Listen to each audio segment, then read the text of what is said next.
días, buenas tardes. Buenas tardes. Buenas tardes. Aquí estamos en otro programa de la tercera temporada de Luces y Sombras del Filosofar. Hoy pretendemos dedicar estos 25 minutos, media hora, a discurrir por el territorio del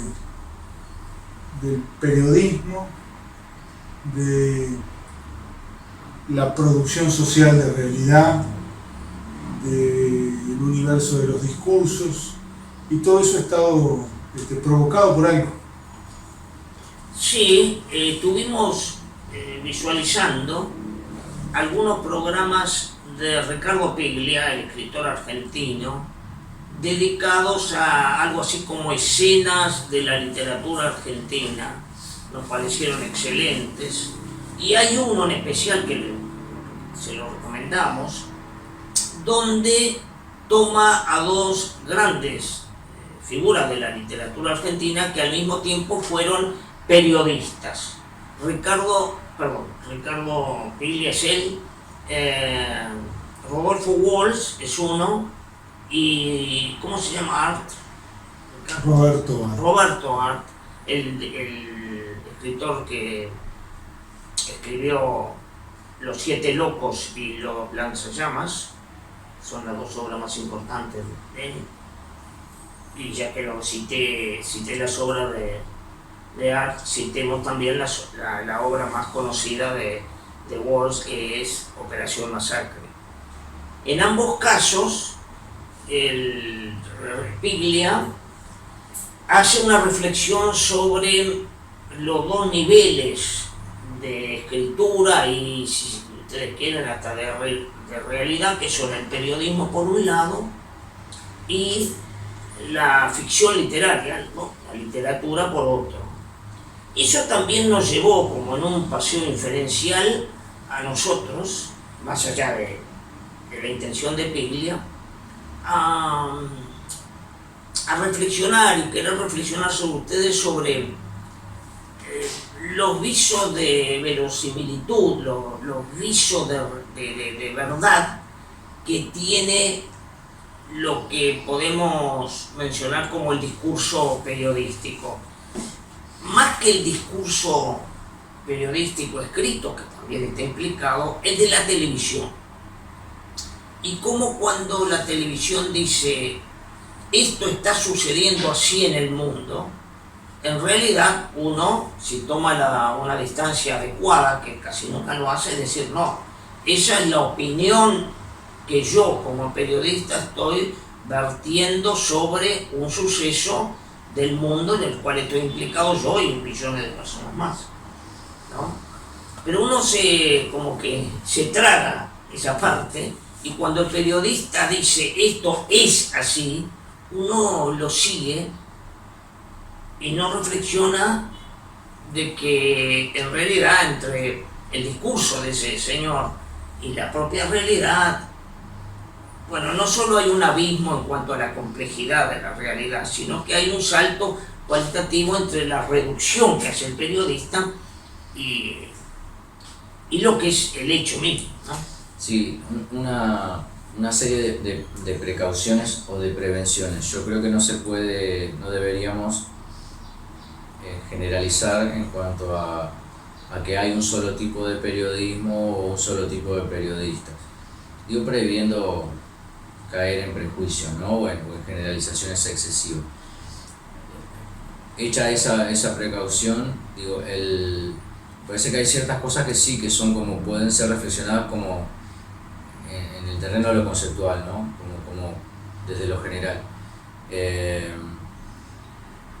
Si yo no entendí mal, a mí una de las cosas que me causa preocupación es,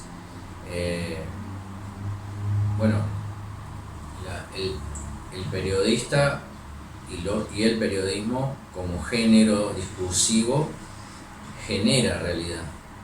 No solamente yo estoy en la posición de que no describe realidad, sino que genera realidad, en el sentido de que su propio decir, su forma de decir, se compromete con una visión de las cosas, y esa visión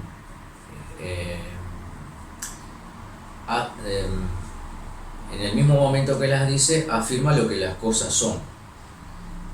En ese sentido me parece que no es solamente un género literario, no es solamente un género descriptivo, sino que es un género productor. En ese sentido, cuando se habla del poder del periodismo, me parece que ni siquiera con respecto a la mala intención, o sea, o a los intereses ocultos o perversos que puedan tener las empresas de medios de comunicación como empresas que buscan lucrar. O sea que yo supongo que hay muchísimos medios de comunicación y muchísima parte de ese mundo que lo que quiere es simplemente lucrar y vivir de eso, sin generar ganancia como cualquier empresa capitalista. Pero supongamos que hay otro tipo de periodistas y de medios de comunicación que lo que quieren es verdaderamente informar lo que las cosas son. Bueno, de todas maneras, lo que hacen no es eso, sino que lo que hacen es posicionarse y comprometerse con determinada visión y por lo tanto con una orientación de lo que se debe ver y de cómo se lo debe interpretar. Eso me parece que en general no es demasiado explícito. Hay como una especie de cultura de una supuesta objetividad y de que el periodismo habla desde la transparencia, ¿no? Yo me quedo con eso de la transparencia. Lo que ustedes están planteando remite casi que inmediatamente a todo un campo de la reflexión epistemológica que nos lleva a esa representación del proceso de construcción de realidad a partir de la noción de la transparencia, ¿no? Es decir, parece que no hay nada entre el que ve y algo que yo acá voy a denominar una especie de empiria pura, ¿no? De facticidad pura. Parece que no hay nada que esté, hablando de los medios, entre medio de el ojo y la empiria o la facticidad pura, ¿no? Parece que hay una relación de transparencia con la realidad. La realidad, en determinadas conceptualizaciones, determinado marco de referencia, aparece muy vertebrada, muy construida a partir de esta noción de transparencia de obviedad y de un vínculo no mediado, ¿no? Yo lo escuchaba a usted, estaba pensando en un texto de Sábato, donde él dice por allí que hay unos historiadores que se defienden diciendo que solo se atienden a la verdad de los hechos. Y él, le parece a Sábato razonable preguntarle a esos historiadores a qué hechos ellos se refieren cuando dicen que lo que ellos están planteando en relación al pasado histórico se sustenta en que se refieren a hechos, ¿no? Creo que parece poco, a esta altura, parece en principio poco discutible que hay algo que está intermediando entre el que mira y la empiria pura, ¿no? Bueno, digamos que tal estado de transparencia es creado por los comunicadores que así lo imaginan o lo quieren procesar, porque los hechos no existen. Lo que existe es una compleja trama que se escapa siempre, no solo a los periodistas, sino a cualquiera que quiera ser un cronista de algún hecho. Pues yo pienso en un hecho de los más cotidianos, como pueden ser dos vecinos tomando mate en una esquina. La descripción de ese hecho, siempre va a ser muy reducida frente al hecho mismo. Va a ser una reducción del hecho. Y va a depender mucho de los intereses de quien lo está relatando, sí. De los intereses, ya no digo de los intereses políticos, económicos y sociales, sino del lugar donde se posa la mirada, centralmente la mirada de uno y de otro. Totalmente. antes de que sigan, me hicieron acordar del cineasta Víctor Erice, o Erice, nunca me acuerdo dónde va el acento, pero que es un gran cineasta, el del espíritu de la colmena y sobre todo del sur, 2 películas, tiene varias aunque no hizo muchas.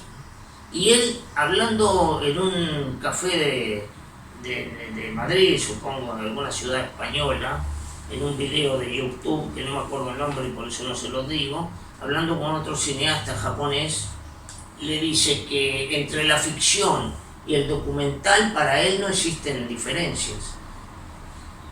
Porque lo que yo mismo, nosotros mencionábamos hoy de que fulano tratando de describir un hecho y usando el lenguaje articulado, no puede dar con el clavo de todo lo que está pasando. Él se va más lejos. La cámara que yo enfoco mirando algo de lo que está sucediendo ahí, esa cámara, que es obviamente un aparato y una serie de cuestiones tecnológicas y nada más, va a seguir mi propia intención. O sea que si viene otro con la misma cámara y se pone a ver lo mismo, no va a ser lo mismo. Estoy de acuerdo. Yo me estaba acordando de una entrevista que escuché ayer a los que hicieron la película uruguaya que está cumpliendo años ahora, que es 25 watts, que se hizo una versión nueva, y estaba escuchando a la gente que había trabajado en esa película, y entre una de las anécdotas que contaban en esa entrevista decían que el muro donde están sentados los actores en esa película está igual que como estaba. Ahora, ¿eso qué quiere decir? El hecho de que me digan como síntesis, como si fuera el titular de la entrevista, ¿no? El muro en el cual está igual que hace 20, 25 años atrás. Lo perciben igual.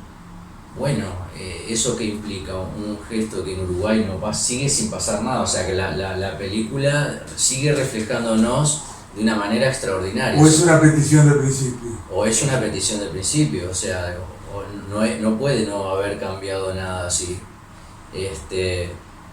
La síntesis jocosa y que viene muy bien a la película y al ritmo de la película y al ritmo de la uruguayés, en definitiva, está súper intencionada, o sea, y no mal intencionada, tiene intención. Cuando yo digo que el muro está igual, puedo estar diciendo qué pena, no ha cambiado nada en estos 20 años. Puedo estar diciendo qué lentitud los cambios uruguayos, que el muro en plena ciudad sigue estando igual.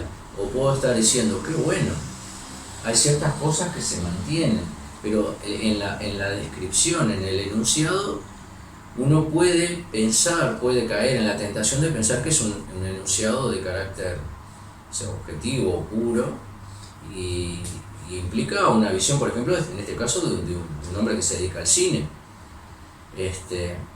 O sea, que implica una visión estética también, además de un juicio epistemológico, si se quiere, ¿no?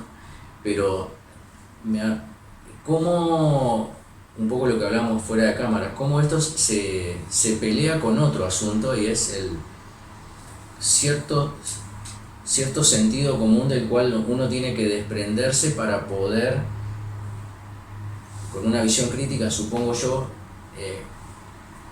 darse cuenta de que eso que se dice en los medios de comunicación, o eso que dice un periodista, no es el hecho, no es la realidad. Y en esta etapa donde estamos en épocas de campaña, y donde las descripciones abundan, uno tiene me parece casi que la obligación de salirse del sentido común y ver qué significa todo eso, ¿no? Y yo casi que voy a volver un poquito para atrás en esto, en esta cuestión de por qué el receptor percibe en el discurso, percibe como verdad el discurso de otro.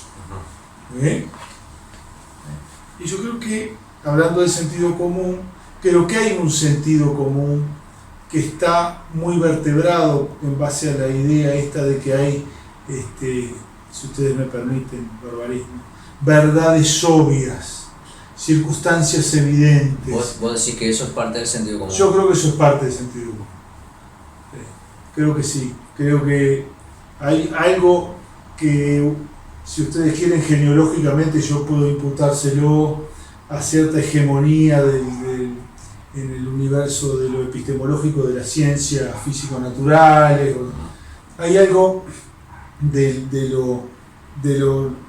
mundo del empirismo que de alguna manera ha ido permeando el sentido común y ha contribuido a instalar esta idea de que la realidad es unívoca, que tiene un sentido claro y evidente para todos. Que las cosas son. Que las cosas son y eso no se puede discutir, digamos. Después podamos debatir sobre orientaciones, preferencias, pero la realidad está ahí, está como a la vista. Esto que vos decías de la transparencia, me parece que eso forma parte, de alguna manera, del sentido común.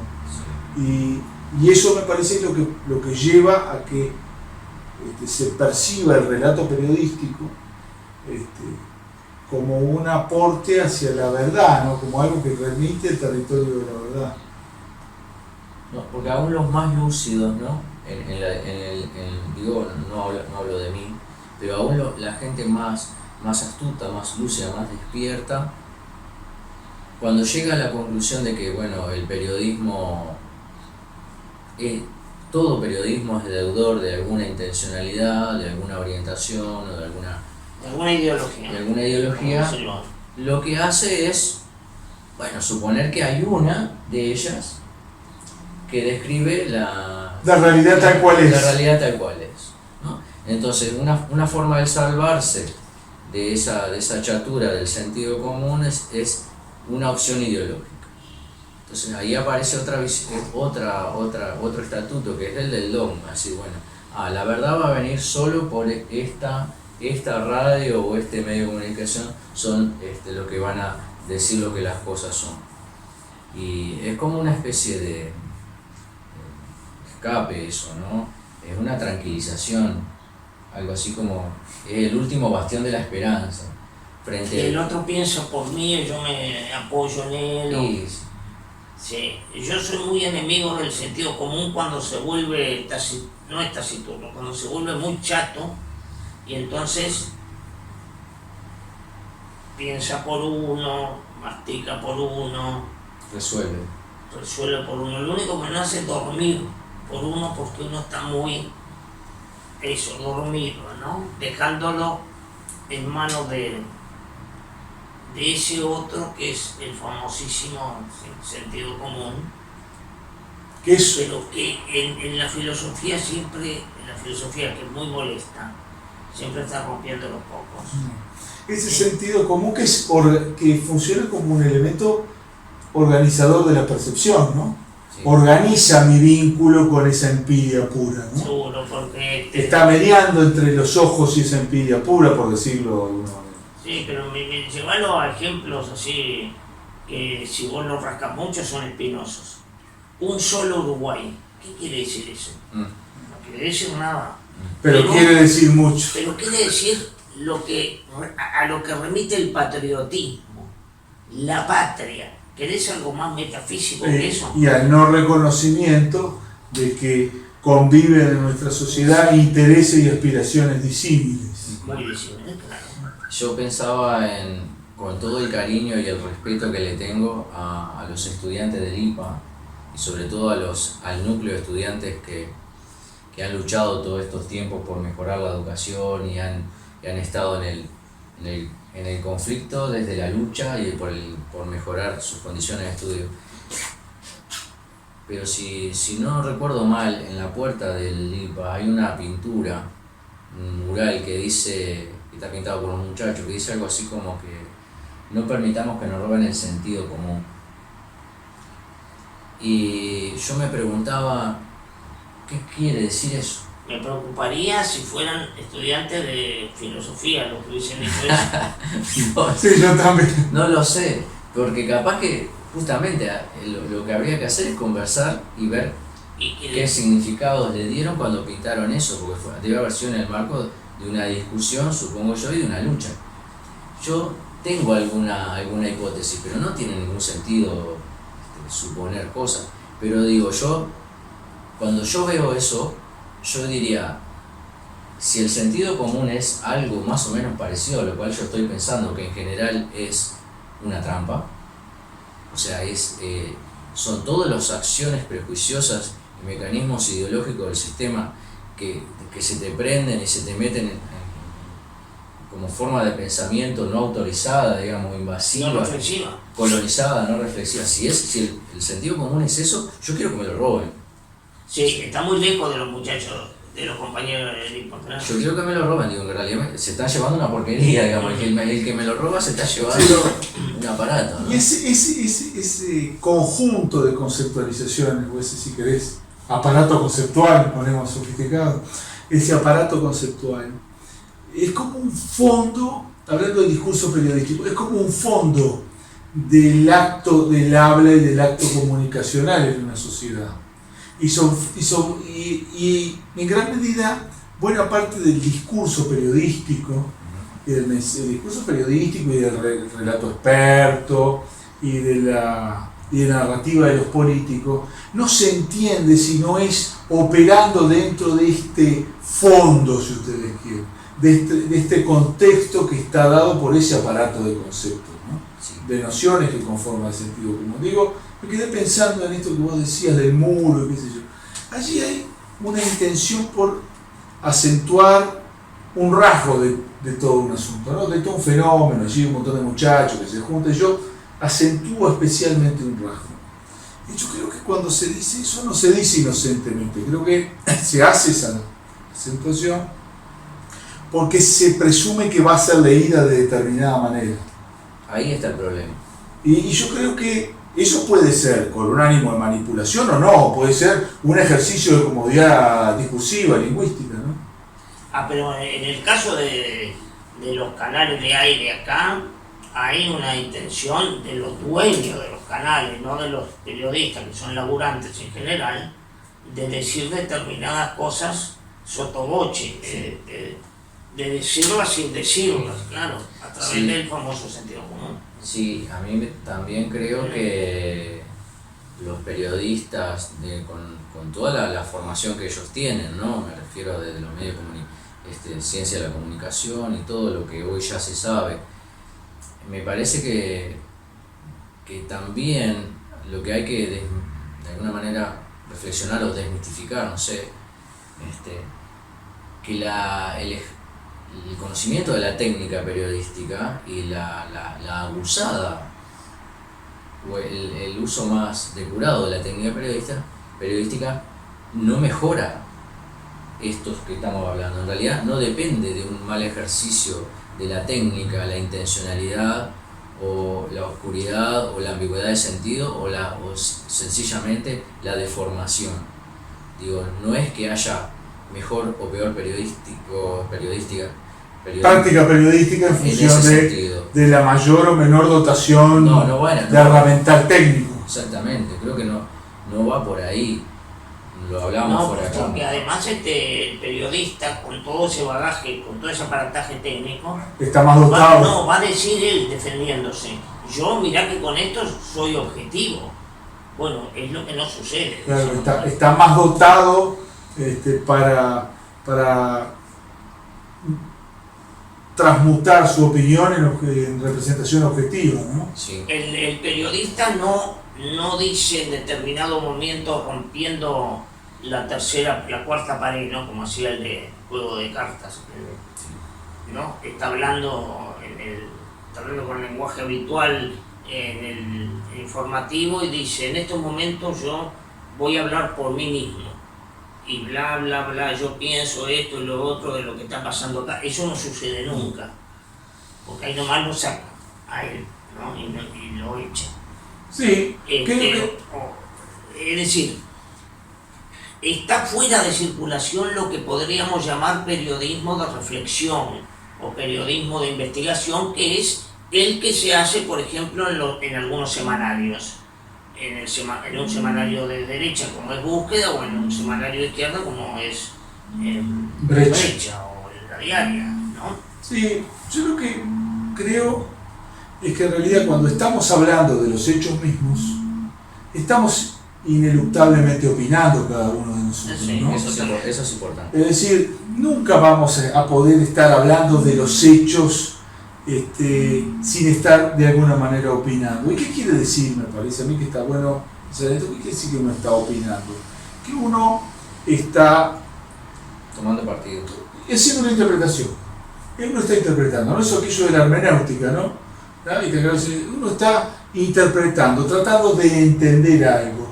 Y cuando lo hace acercándose a ese algo desde determinada perspectiva, de determinado marco, y munido de todo un aparato de conceptos que organiza la forma en que uno percibe ese algo, ¿no? Pero sabe que está desde un espacio-tiempo que es el suyo, sabe que está mediado por 40.000 cosas, y lo que puede hacer es interpretar. Porque si no está la más tradicional explicación.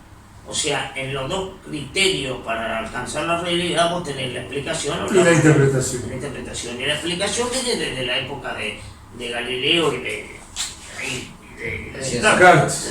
Y es un instrumento que funciona bien, o que puede funcionar bien en un mundo, para entender el mundo de las relaciones de causalidad forzosa, ¿no? Y que parece funcionar bastante mal en el campo de las relaciones sociales. Porque empezó en el espacio de la física y después de la química, más que con Descartes. Está bien Descartes, pero Galileo, ¿no? Y en un mundo respecto del cual el observador tiene una mayor capacidad de distanciamiento posible, ¿no? Que la capacidad de distanciamiento que tenemos respecto de las cosas de la sociedad. Pero es que el sujeto moderno, por esa vía de la explicación, llegó al sujeto trascendental kantiano, donde estaba en una especie, no quiero involucrar en una banalidad a Kant, ¿no? Así que lo dejo de lado, pero el sujeto trascendental, que con Kant llega a su vía de la... se sitúa en algo como el ojo de Dios, ¿no? Sí. Esa es la vía de la explicación. Nosotros optamos por la otra, ¿no? Sí, por lo hermenéutico. La hermenéutica que aparece. Y siendo consciente de los trasfondos económicos. Porque como decía Julio, casi sin decirlo y en relación a los canales privados, lo dicho, ha dicho muchas veces Julio, lo dicho es dicho por alguien, ¿no? Sí. Y claro, ese alguien cuando está hablando de lo social, está hablando de cosas que lo interpelen o que refieren a él inmediatamente, ¿no? Y ese alguien tiene intereses económicos, intereses sociales, tiene una posición política. Sí, y aparte si le agregamos un pequeño condimento ahí, un poco psicológico, un poco psicoanalítico, yo diría, y lo no dicho también tiene una intencionalidad. Sí, porque lo dicho deja en sombras aquello que de repente es lo que merece ser expresado, justamente. Quizás lo que está oculto es lo que merezca todo ese tiempo. Si yo lo lleno de otras cosas, bueno, estoy diciendo algo, pero no estoy diciendo otra cosa. ¿Me permitís con eso, gracias, hacer un paseo inferencial muy rapidito hacia la literatura? Muchos literatos realmente importantes se han dedicado a lo no dicho. Entonces vos lees las obras de ellos y aparecen abstrusas, porque no es lo verificable lo que vos estás leyendo, sino ese trasfondo muy... Sí. Un autor famoso en este sentido fue William Faulkner, pero en nuestros pagos, un especialista en eso, un gran especialista, es Juan Carlos Sonetti, Claro. donde vos seguís lo que dice y te podés quedar muy en ayunas sobre una cantidad de cosas, porque él mismo te invita a que seas cómplice, a que vos te desenredes la madeja de lo que él no dijo, porque incluso capaz que él mismo sabe que no puede decir todo. Y hay algo que se deduce de todo lo que estamos conversando, y que a mí, por razones que probablemente para ustedes sean bastante evidentes, me resulta inevitable, no instalable. Se deduce de esto entonces que hay sujetos que tienen una capacidad preeminente en relación a las capacidades que tienen otros para definir la realidad. Hay desniveles evidentes. No da lo mismo los niveles de acceso. Sí, y eso constituye una fuente de asimetría política en nuestra sociedad, ¿no? sí, y yo ahí, un poco para ir redondeando y la conversación, tampoco creo que los niveles discursivos, yo pienso que son creadores de realidad. Pero por otro lado, creo que hay gente que en esos desniveles, en esas desigualdades del decir y de crear ciertas formas de pensar y formas de realidad, creo que hay gente que permanece sin decir. Y hay muchas formas de no estar en la discursividad, pero son gente que tiene poder real. Tiene poder, por ejemplo, hay gente que me refiero desde lo económico, el capital. Hay gente que no va a aparecer nunca en los medios de comunicación y sin embargo son los que deciden lo que hacen los medios de comunicación, las empresas, las leyes, ¿no? Lo que se vota, lo que no se vota.